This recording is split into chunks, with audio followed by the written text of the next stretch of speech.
Market psychology की सबसे best book की 5 मोस्ट इंपॉर्टेंट पॉइंट्स आज की वीडियो में हम डिस्कस करेंगे जो आपकी ट्रेडिंग की साइकोलॉजी को नेक्स्ट लेवल तक इंप्रूव कर सकते हैं।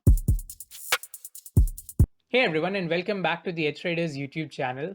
तो अगर आप मेरे चैनल पे नए हैं तो मैं ऐसे ही स्टॉक मार्केट से रिलेटेड लॉजिकल वीडियोस बनाता हूं जो मार्केट में एक्चुअली में वर्क करते हैं।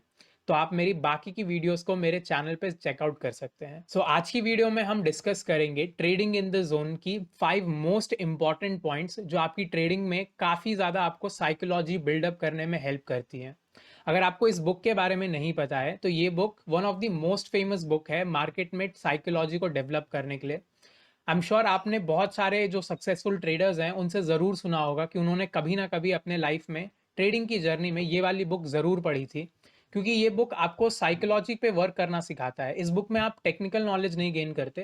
ये इस बुक सिर्फ और सिर्फ मार्केट में एक माइंडसेट कैसे डेवलप करें, ट्रेडिंग का माइंडसेट कैसा होता है, उसको सीखने में मदद करता है। तो आइए इस बुक की जो 5 मोस्ट इंपॉर्टेंट पॉइंट्स है आज उनको डिस्कस करते हैं। So number 1 point is you don't have to predict what is going to happen in market in order to make money.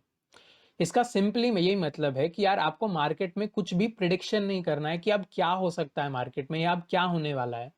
Mark Douglas simply कहते हैं कि आपको अपने सेटअप पे कॉन्फिडेंस रखना है, आपको अपने सेटअप पे भरोसा रखना है कि मैं अगर मान लीजिए ट्रायंगल पैटर्न को ट्रेड करता हूँ या फिर मान लीजिए मैं फ्लैग पैटर्न को ट्रेड करता हूँ, तो मैं बार बार उस सेटअप को ट्रेड करूंगा बिना ये सोचे कि मार्केट में अब क्या हो सकता है।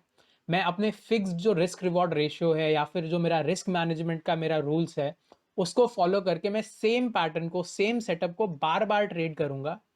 तब जाके मैं मार्केट में इमोशंस का जो फाइट होता है मेरे अंदर कि यार मार्केट में मेरे को लगता है कि कहीं मेरा टारगेट हिट नहीं होगा, कहीं मेरा स्टॉप लॉस हिट ना हो जाए, कहीं मार्केट यहाँ से दोबारा से यू टर्न ना ले ले।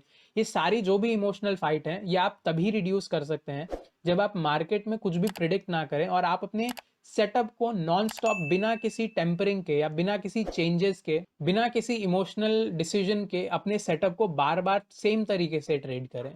Now moving on to the second point जो कि फर्स्ट पॉइंट से ही रिलेटेड है कि आपको मार्केट में कोई भी बायसनेस नहीं रखनी है, राइट। इसका सिंपल मतलब है कि यार अगर आप मार्केट में पहले से ही तय कर लेंगे कि क्या होने वाला है तो आपकी जो साइकोलॉजी है वो चार्ट्स को न्यूट्रल वे में, जो चार्ट में डेटा रिप्रेजेंट हो रहा है उसको न्यूट्रल तरीके से रीड नहीं करेगा।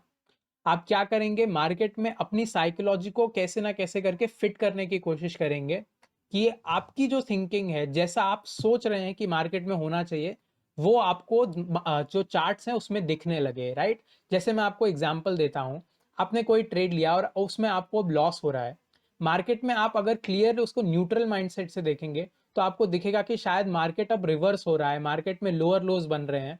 बट अगर आप मार्केट में एक पर्सपेक्टिव के साथ ट्रेड कर रहे हैं कि नहीं कि यार यहाँ से मार्केट ऊपर ही जाएगा, मेरे को प्रॉफिट होएगा ही इस ट्रेड में, तो आप उस मार्केट में नेगेटिव प्राइस एक्शन को भी अपने एक पॉजिटिव या फिर एक आप जो बायसनेस है उसके नजरिए से देखने लगेंगे। तो क्या होगा कि आपका लॉस हो भी रहा होगा फिर भी आप उसको एक्सेप्ट नहीं करना चाहेंगे। क्यों?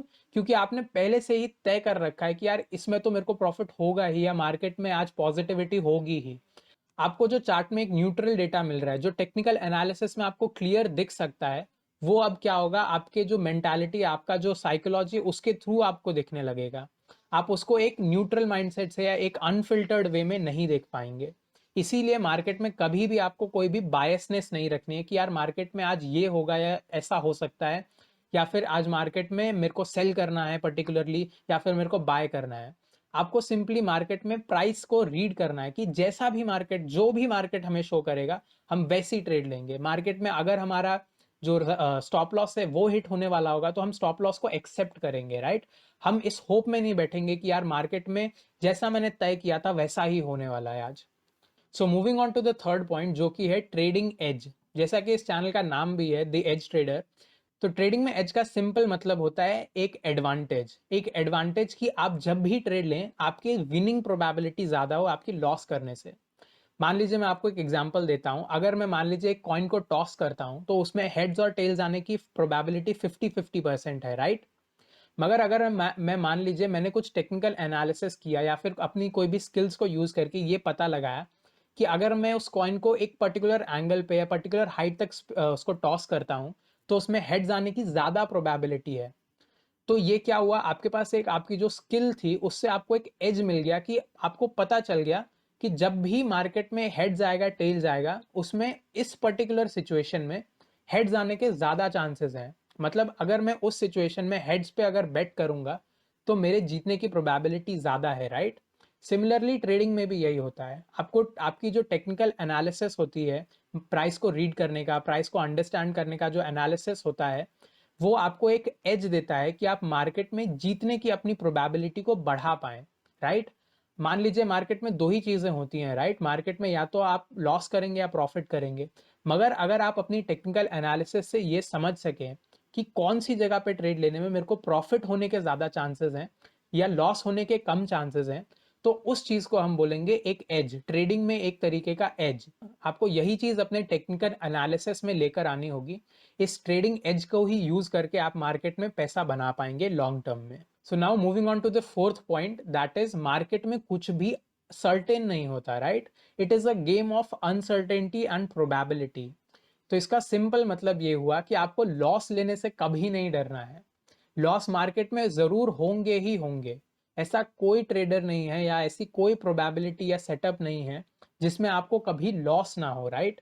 तो आपको मार्केट में स्टॉप लॉस को एक्सेप्ट करना, लॉस लेना या मार्केट में पैसा आपको लूज करने की आपको एक्सेप्ट करना पड़ेगा, राइट।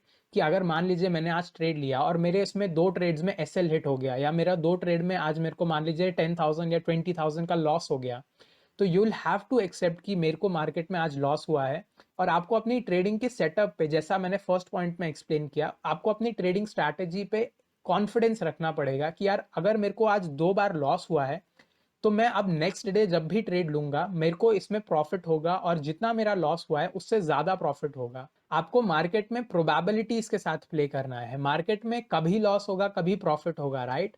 आपको क्या करना है, जब भी लॉस होगा आपको उस लॉसेस को छोटा रखना है, और मार्केट में जब भी प्रॉफिट होगा आपको उस प्रॉफिट्स को मार्केट में लॉसेस से बड़ा रखना है, जिससे आप अगर लॉसेस ज्यादा भी करें तो आपके प्रॉफिट्स जो होंगे, कम प्रॉफिट्स भी आपके ज्यादा लॉसेस को कवर कर सकें, राइट।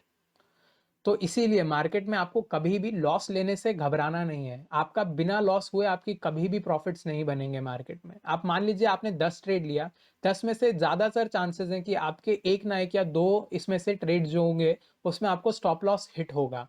मगर आपको ये देखना है कि यार मैंने 10 ट्रेड लिया, उसमें से दो या तीन भी अगर स्टॉप लॉस हिटते हैं, स्टिल मेरे सात और जो ट्रेड्स हैं उसमें मैं प्रॉफिट कर सकता हूं, मेरे को उनमें टारगेट हिट होगा। तो मान लीजिए अगर आपका कोई भी ट्रेड में लॉस हुआ है तो आपको ये नहीं सोचना है कि यार अब मेरे को मार्केट में सिर्फ लॉस ही होंगे या फिर मैं प्रॉफिट्स नहीं कर पा रहा हूँ।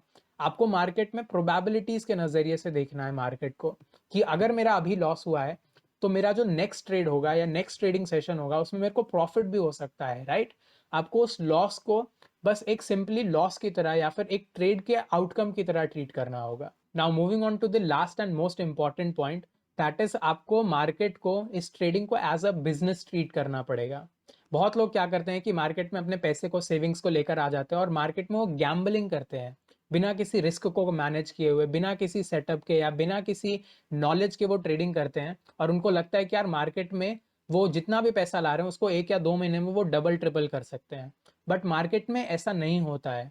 जैसे कोई और बिजनेस होता है वैसे ही आपको मार्केट को भी टाइम देना पड़ेगा उसको सीखने के लिए, उसमें एक इन्वेस्टमेंट करनी पड़ेगी, कुछ लॉसेस आपको उसमें लेने पड़ेंगे। जैसा कि कोई भी आप और बिजनेस करते हैं उसमें भी आपको जरूर शुरू में कभी ना कभी लॉस लेना पड़ेगा, कभी ना कभी उसको सीखना पड़ेगा, राइट, अगर आपको उसमें सक्सेसफुल बनना है। तो वैसे ही आपको ट्रेडिंग को भी एज अ बिजनेस ट्रीट करना पड़ेगा। आप जब भी मार्केट में कोई ट्रेड ओपन करेंगे, आपने जो भी पैसा लगाया वो आपके लिए एक डील की तरह है, कि आपने जो भी उसमें पैसा इन्वेस्ट किया है वो या तो आपको एक लॉस देगा या तो आपको वो एक रिटर्न और प्रॉफिट देगा, राइट। तो आपको हर बार जब भी मार्केट में ट्रेडिंग करनी है तब आपको मार्केट में हर ट्रेड को as a business deal treat करना होगा, कि मैं इसमें जितना भी रिस्क कर रहा हूं, ये अगर पैसा मेरा डूब भी जाएगा तो मैं इस रिस्क को एक्सेप्ट कर सकता हूं, राइट। आपको मार्केट में एक फिक्स्ड रूल बनाना पड़ेगा कि मेरे को इतना रिस्क लेना है या इतना प्रॉफिट लेना है, या मार्केट में एक रूल्स के हिसाब से मार्केट में ट्रेडिंग करनी है। जैसे कि आप कोई भी और बिजनेस करें, आप कोई शॉप ओन करते हैं या फिर आप मान लीजिए कोई ऑनलाइन बिजनेस ओन करते हैं, उसमें भी आपको इस शुरू में इन्वेस्टमेंट देनी पड़ती है, राइट। शुरू में उसको टाइम देना पड़ता है, उसको बिल्डअप करना पड़ता है, उसमें स्किल्स डेवलप करनी पड़ती है। सिमिलरली आपको भी ट्रेडिंग को भी एकदम वैसे ही ट्रीट करना पड़ेगा। ट्रेडिंग कोई क्विक रिच स्कीम नहीं है जिसमें आप बस पैसा लगाएं और ओवरनाइट आपको सक्सेस मिल जाएगा। ट्रेडिंग सीखने के लिए आपको मिनिमम 1.5 से 2 साल या 3 साल भी लग जाते हैं लोगों को। आपको इतना टाइम देना पड़ेगा, आपको थोड़े लॉसेस उसमें एक्सेप्ट करने पड़ेंगे, आपको लॉस होंगे, आपको अपनी साइकोलॉजी को, रिस्क मैनेजमेंट को, इन सारी चीज़ों को डेवलप करना पड़ेगा। तब जाके आप इस यहाँ पे कंसिस्टेंटली पैसा बना पाएंगे। सो आई होप आपको ये वीडियो अच्छी लगी होगी। अगर आपको ये वीडियो अच्छी लगी तो प्लीज़ कमेंट सेक्शन में बताएं। एंड ऑब्वियसली मैं इस पूरी बुक को सिर्फ 5 पॉइंट्स में कवर नहीं कर सकता, राइट? तो अगर आप चाहते हैं मैं ऐसी ही वीडियो का एक और पार्ट 2 बनाऊं जिसमें मैं और बाकी के पॉइंट्स को, इस बुक की जो बाकी के पॉइंट्स हैं उनको डिस्कस करूं, तो आप प्लीज़ कमेंट सेक्शन में ज़रूर बताएं। आप इस चैनल को ज़रूर सब्सक्राइब करें क्योंकि मैं ऐसे ही स्टॉक मार्केट से रिलेटेड वीडियोज़ डालता हूँ। इस वीडियो को ज़रूर एक लाइक दें और अपने फ्रेंड्स के साथ शेयर करें। Thank you very much for watching.